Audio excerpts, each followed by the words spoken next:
Bienvenidos a Semanario Judicial. Soy Laura Murillo y en los próximos minutos le daremos cuenta de las sentencias más relevantes de la Suprema Corte en pleno y salas, así como de las decisiones más importantes del Tribunal Electoral y órganos jurisdiccionales federales. Saludo a mi compañera Eusiris Rostro, quien nos acompaña en la interpretación en lengua de señas mexicana. Así comenzamos.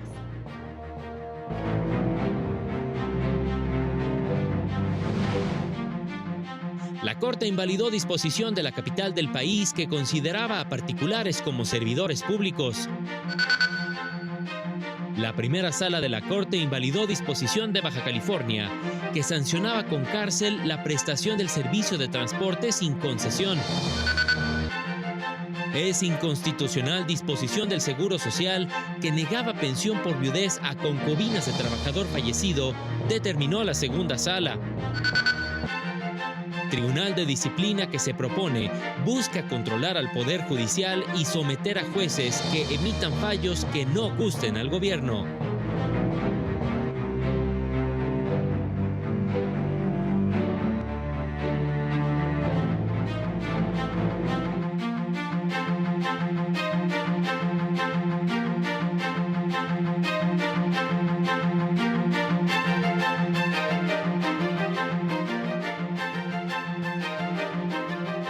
Esta semana la Corte resolvió asuntos relacionados con explotación laboral, combate a la corrupción, trata de personas y tortura, entre otros temas. Esta semana el Pleno de la Corte declaró la invalidez del artículo 2 de la Ley para prevenir la tortura de San Luis Potosí, disposición que definía este ilícito. Porque define lo que debe entenderse por tortura y para ello remite a lo dispuesto en el artículo 329 del Código Penal Local. Sin embargo, a partir del 11 de julio de 2015, las entidades federativas dejaron de tener competencia para definir el tipo penal de tortura y sus sanciones, porque desde entonces tal atribución corresponde de manera exclusiva al Congreso de la Unión. Al resolver otra acción de inconstitucionalidad, el Pleno declaró inválidos los artículos 2 ter y 3 de la Ley contra la Trata de Personas de Nuevo León. Las entidades federativas no están facultadas para establecer un régimen de supletoriedad en función de las leyes generales o nacionales, considerando, por una parte, que estas son las que definen el contenido de las leyes locales y, por otra, que el Congreso de la Unión es el único facultado para legislar en determinadas materias. El martes, el Pleno determinó que no hubo invasión de las competencias del INAI al declarar válida una sentencia de la Séptima Sala Regional Metropolitana del Tribunal de Justicia Administrativa en un juicio de nulidad respecto de una resolución del instituto. El Tribunal Federal de Justicia Administrativa cuenta con competencia para conocer de resoluciones que nieguen la indemnización por responsabilidad patrimonial del Estado, declaren improcedente su reclamación o cuando habiéndola otorgado, ésta no satisfaga al reclamante, así como por las que se den por repetición e impongan la obligación a los servidores públicos de resarcir al Estado el pago correspondiente a la indemnización. En otro tema, al resolver diversas acciones de inconstitucionalidad, el Pleno invalidó una porción del artículo 256 del Código Penal para el Distrito Federal que daba la calidad de servidores públicos a los directores y administradores de asociaciones civiles. El artículo 108 constitucional no permite extender el concepto de servidor público a quienes no desempeñan un empleo, cargo o comisión de cualquier naturaleza en la estructura del Estado. Se considera que las entidades federativas no tienen a su disposición definir el ámbito subjetivo del concepto servidores públicos para efecto de las responsabilidades en las que puedan incurrir. También declaró inconstitucional la porción con el tipo penal de corrupción en el segundo párrafo del mismo artículo por la falta de precisión en la descripción de la conducta prohibida. El jueves declaró la invalidez de una porción del Código Penal de Durango que establece que, en caso de que el responsable del delito de explotación laboral tuviera parentesco o convivencia con la víctima, se le impondrá también como sanción la pérdida de la patria potestad y cualquier derecho que pudiera tener sobre la víctima. En el sentido estricto, la porción invalidada fue y cualquier derecho que pudiese tener. Se propone declarar que la porción normativa impugnada es contraria al derecho a la legalidad en su vertiente de taxatividad, toda vez que carece de la claridad y de la precisión necesarias. Para el canal del Poder Judicial de la Federación, Mario López Peña. Por su parte, la primera sala declaró inválido el artículo 250 ter del Código Penal de Baja California, que sancionaba la prestación del servicio público o privado de transporte de pasajeros o de carga sin tener la concesión, permiso o autorización respectivos, norma que establece de 6 meses a 2 años de pena privativa de libertad, la incautación de los vehículos en cuestión y una multa. La sala consideró que, aunque la medida busca proteger la prestación lícita del servicio de transporte en ese estado, puede ser sustituida por otras que no restrinjan la libertad personal ni la autonomía individual. La segunda sala resolvió asuntos en materia de pensiones por viudez y uno más relacionado con la designación del fiscal general de Nuevo León. En su sesión de este miércoles, la segunda sala de la Corte invalidó el acuerdo de la Comisión Anticorrupción del Congreso de Nuevo León, que modificó los términos de la convocatoria para ocupar el cargo de fiscal general del Estado y el acuerdo del Congreso que lo validó. La sala argumentó que la Comisión Anticorrupción no tiene facultades para modificar las reglas que se establecieron en la convocatoria para elegir al fiscal del Estado. Esto porque la comisión está integrada por 9 diputados y el pleno se integra por 26, de tal manera que no es factible que una minoría cambie las bases de una convocatoria emitida por el pleno de legisladoras y legisladores. La consecuencia de la invalidez es que se reponga el procedimiento de selección desde que se modificó la convocatoria, en el entendido de que la comisión deberá, con libertad de decisión, continuar con su sustanciación y en su momento emitir la lista final de aspirantes al cargo en atención a todos los requisitos, incluida la presentación de la carta de no antecedentes penales. En otro asunto, declaró inconstitucional que la ley del IMSS prohíba que 2 o más concubinas reciban pensión por viudez. Esto porque la disposición vulnera los derechos de seguridad social y protección de la familia de quienes no siguen cierto modelo familiar. La sala concluyó que, ante la posibilidad de que concurran varias concubinas a solicitar la pensión de viudez, la autoridad administrativa solo debe determinar si acreditan el concubinato y, de ser así, corresponde dividir el monto de la pensión entre las concurrentes. Para el canal del Poder Judicial de la Federación, Mario López Peña. Y los juzgadores están obligados a impedir y a no reproducir las injusticias. Sin embargo, persiste la percepción de que son más severos con las mujeres al momento de procesarlas y emitir sentencia, señaló el magistrado Juan José Olvera López. Aseguró que la realidad es diferente, pues en los hechos, los juzgadores son menos severos con las mujeres. Escuchemos.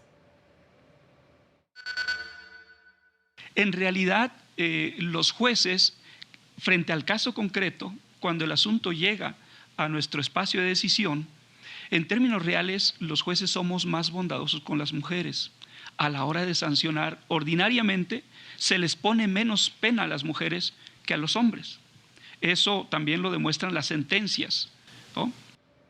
Indicó que el problema es que se les juzga a las mujeres en condiciones de igualdad, es decir, en las mismas condiciones para actuar y decidir, lo que evita que en muchos casos se tome en cuenta el contexto en el que se encuentran las mujeres, situación que se ha subsanado al introducir el enfoque de género en los últimos años. Por regla general, todavía hoy, la tercera década del siglo XXI, los hechos en los que participa una mujer, en los que en ocasiones no se puede distinguir si es víctima o victimaria, ordinariamente hay explícitamente un contexto de violencia de género o implícitamente subyace esa idea de violencia. Y especialistas señalaron que las y los juzgadores deben corroborar que las declaraciones en materia penal no se hayan obtenido bajo tortura. Las personas juzgadoras tienen la obligación de revisar que las entrevistas realizadas para obtener información en un juicio penal se lleven a cabo con respeto al debido proceso y sin tortura para evitar fallos en las sentencias. Así lo señaló Verónica Inestrosa, asesora jurídica de la organización Fair Trials, al participar en los diálogos sobre la justicia que lleva a cabo el Centro de Estudios Constitucionales de la Suprema Corte de Justicia de la Nación. Bueno, aquí le apostamos a evitar que se tomen decisiones judiciales equivocadas, porque vemos que se cometen muchos errores en el marco de la justicia por la información que se obtiene mediante tortura. Aseguró que las autoridades judiciales están obligadas a revisar la forma en que se llevan a cabo las entrevistas y si se respetaron las garantías legales y procesales del imputado. Recomendó a juezas y jueces conocer las reglas de interrogatorio que utilizan las fuerzas de seguridad, que en la mayoría de los países no son públicas. Démonos a la tarea de conocerlas y, si no son públicas, pedir que sean públicas. Porque ustedes que tienen la obligación de evaluar la evidencia que se les presenta, ¿cómo saben si un interrogatorio se hizo de acuerdo con las normas si no conocen las normas de interrogatorio? También recomendó leer los principios sobre entrevistas efectivas para investigación y recopilación de información que se desarrollaron a partir de la experiencia de Juan Méndez como relator especial de la ONU sobre la tortura. Para el canal del Poder Judicial de la Federación, Juan Carlos González. Y la ministra presidenta Norma Lucía Piña Hernández tomó protesta a 4 nuevas representantes del Comité Directivo de la AMIJ, órgano encargado de coordinar los esfuerzos para fortalecer y modernizar la impartición de justicia en el país en sus diversas ramas y niveles. Rindieron protesta las magistradas presidentas del Tribunal Electoral, Mónica Aralí Soto Fregoso, de la Asociación Nacional de Tribunales Electorales, Norma Angélica Sandoval Sánchez, del Tribunal Superior Agrario, Larisa Ortiz Quintero, y de la Asociación Mexicana de Tribunales de Justicia Administrativa, Fanny Lorena Jiménez Aguirre. La ministra presidenta también se reunió con integrantes de la nueva Mesa Directiva Nacional de la JUFED para el periodo 2024-2025. Durante el encuentro, los integrantes de la JUFED manifestaron que se encuentran en unidad bajo el liderazgo de la ministra presidenta de la Suprema Corte y del Consejo de la Judicatura Federal.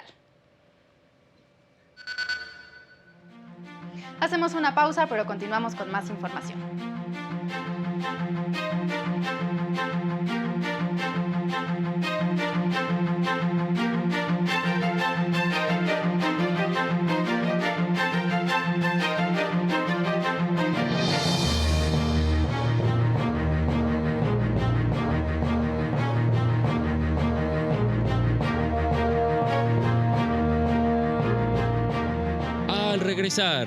El acoso sexual es una conducta grave que debe ser sancionada con el despido.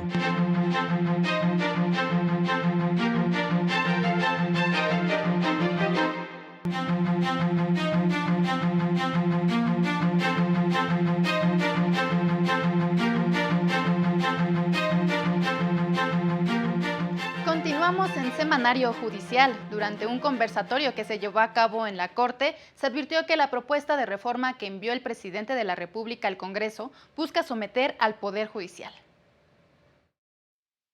Las recientes propuestas de reforma constitucional presentadas por el titular del Ejecutivo Federal mexicano tienen un diseño que busca capturar al Poder Judicial. Esto lo advirtió Alejandro Sáiz Arnaiz, catedrático de la Universitat Pompeu Fabra de Barcelona. El diseño institucional es un diseño sembrado de minas con una finalidad, que es capturar el Poder Judicial, punto.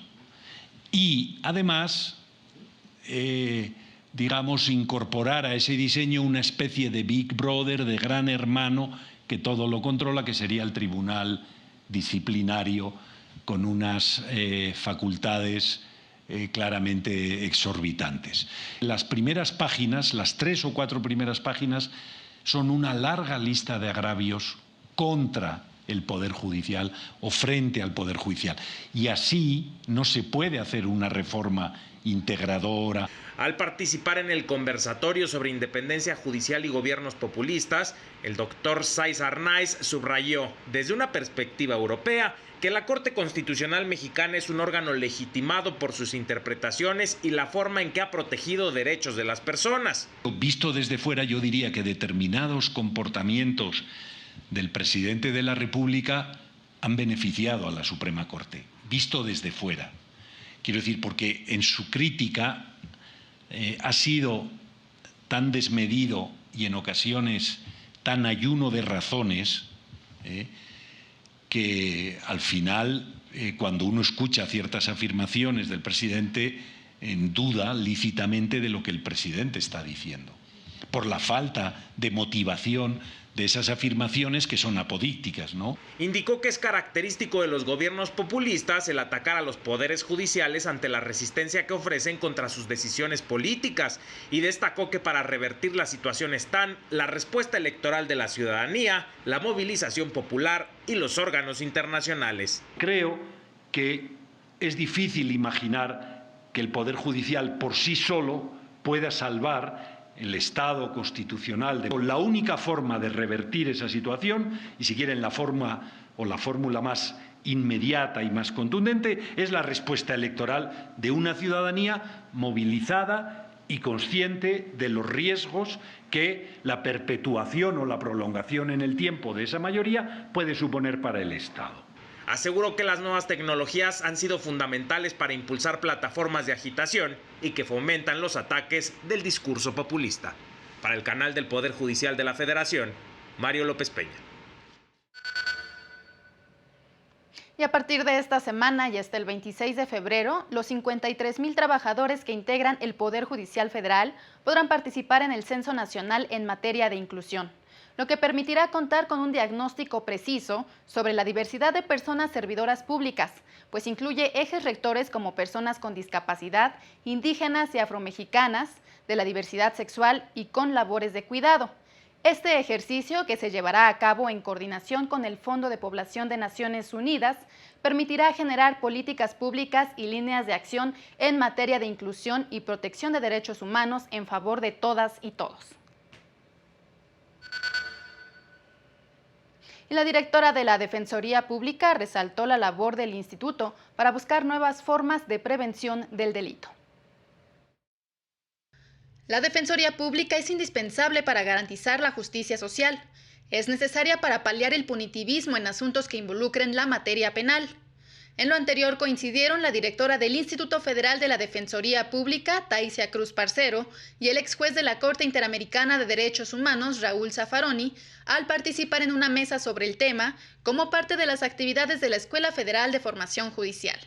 Hablar de la Defensoría Pública en América Latina, en nuestra América, no sé qué tan latina sea, es hablar de una institución francamente indispensable para un mínimo de justicia social. En realidad, es bastante sabido que el poder punitivo se ejerce en forma selectiva. La magistrada habló sobre el caso Ruano Torres contra Ecuador de la Corte Interamericana de Derechos Humanos y los precedentes de la Suprema Corte en materia de defensa adecuada. Destacó datos de un informe de la Alianza Americana para el Acceso a la Justicia 2023 que revelan que 4 de cada 10 personas en Iberoamérica no encuentran defensa legal adecuada. Reiteró necesario apostar por nuevas formas de prevención del delito y subrayó el trabajo que desempeña la Defensoría en ese sentido. En donde se piensa que encerrando a más personas y por más tiempo y sin, además, derecho a llevar sus procesos en libertad, las cosas van a cambiar. Las cosas no han cambiado y no van a cambiar así. Eso creo que en la Defensoría Pública Federal lo tenemos claro. Agregó que se han promovido 2,000 peticiones para reconsiderar la prisión preventiva oficiosa y para cesar la prisión preventiva, de las cuales se han obtenido casi 500 resoluciones favorables. En otra información, el Tribunal Colegiado en Materias Civil y de Trabajo con residencia en Chihuahua concedió la suspensión provisional a una mujer con el fin de que el ISSSTE le restablezca el servicio de salud que recibía en su calidad de excónyuge y beneficiaria de pensión alimenticia que incluye servicios médicos. Al ser dada de baja por su excónyuge, el ISSSTE le negó el servicio de consultas médicas y el suministro de medicamentos que necesita de manera periódica, por lo que ahora tendría que adquirirlos por su cuenta. Pues de acuerdo con el artículo 41, fracción primera de la ley del ISSSTE, solo gozarán de estos servicios la pareja durante los 5 años anteriores a la enfermedad o con quien tuviese 1 o más hijos. Estimó que la disposición resulta discriminatoria al negar a la excónyuge el servicio de salud, a pesar de ubicarse en la hipótesis de haber tenido hijos. Por ese motivo, le concedió la suspensión provisional. Y un tribunal laboral determinó que el acoso sexual es una conducta grave que se sanciona con despido. El segundo Tribunal Laboral Federal de Asuntos Individuales, con sede en el estado de Puebla, determinó que el acoso sexual es una conducta grave que amerita la rescisión del contrato, lo anterior al ponderar qué derecho debía prevalecer, si los derechos laborales de un trabajador del Seguro Social o el de su compañera, que fue víctima de acoso sexual, a trabajar en un espacio libre de violencia. El juez César Humberto Valle Isa determinó que debía prevalecer el derecho de la mujer y, en consecuencia, absolvió al Seguro Social de reinstalar al trabajador y de pagarle diversas prestaciones. El juzgador explicó que ante el choque de dos derechos, el de estabilidad en el empleo y a disfrutar de un derecho libre de violencia, se juzgó con perspectiva de género, ya que de no hacerlo se podría invisibilizar la conducta irregular como el acoso y convalidar la violencia de género. Indicó que si bien el contrato colectivo de trabajo limita la rescisión laboral, la conducta en la que incurrió el trabajador despedido se considera grave, motivo por el cual procedió la rescisión del contrato. Para el canal del Poder Judicial de la Federación, Marta Rodríguez. Y en el semanario judicial de esta semana se publicaron 48 criterios de diversos órganos jurisdiccionales. En esta ocasión no se publicaron criterios del Pleno de la Suprema Corte ni de las salas. De plenos regionales se publicaron 9 jurisprudencias que abordan, entre otros temas, aportaciones federales y las facultades de los tribunales administrativos estatales, efectividad de la suspensión provisional en el juicio de amparo indirecto, notificaciones por oficio y procesos de evaluación y control de confianza y la procedencia del juicio de amparo indirecto. De tribunales colegiados se publicaron 39 criterios, de los cuales 2 son jurisprudencias y 37 tesis aisladas sobre rubros que tienen que ver con la conciliación prejudicial en la justicia laboral, apelación contra la sentencia definitiva dictada en el sistema penal acusatorio, cosa juzgada en materia laboral y defensa pública gratuita, entre otros temas. Hacemos una pausa, pero continuamos en Semanario Judicial.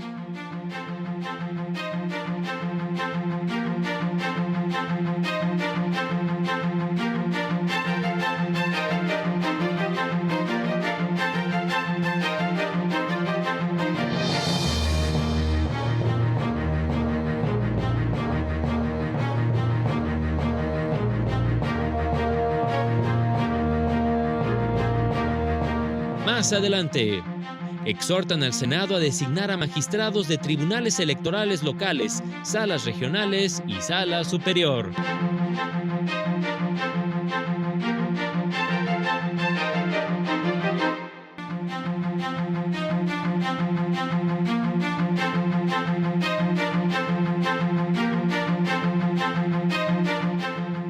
La Sala Superior del Tribunal Electoral señaló que el Senado tiene pendiente nombrar a más de 40 magistraturas en tribunales del país.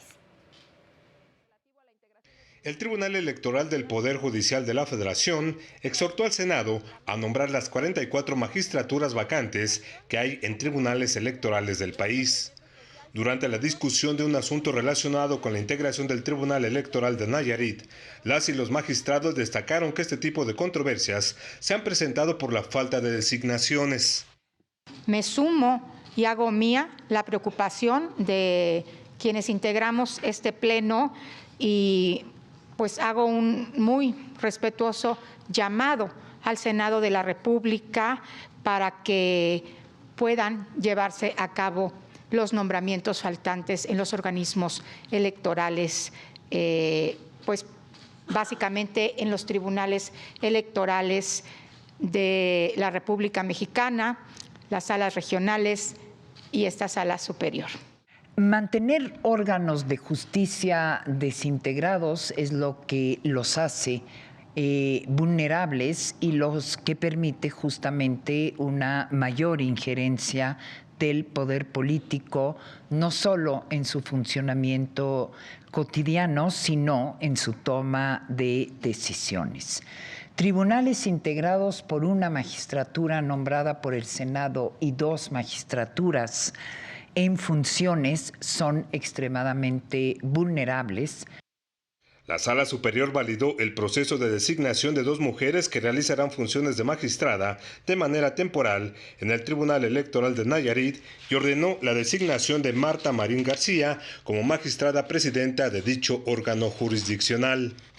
En otro asunto, el Tribunal Electoral revocó la sentencia emitida por el Tribunal Electoral de Campeche contra el periodista Carlos Marín, acusado de ejercer violencia política de género en contra de la gobernadora Laida Sansores. Por mayoría de votos, las y los magistrados determinaron que se violó el derecho a la tutela judicial efectiva, pues el periodista no fue notificado de manera correcta sobre el emplazamiento del proceso especial sancionador que se inició en su contra.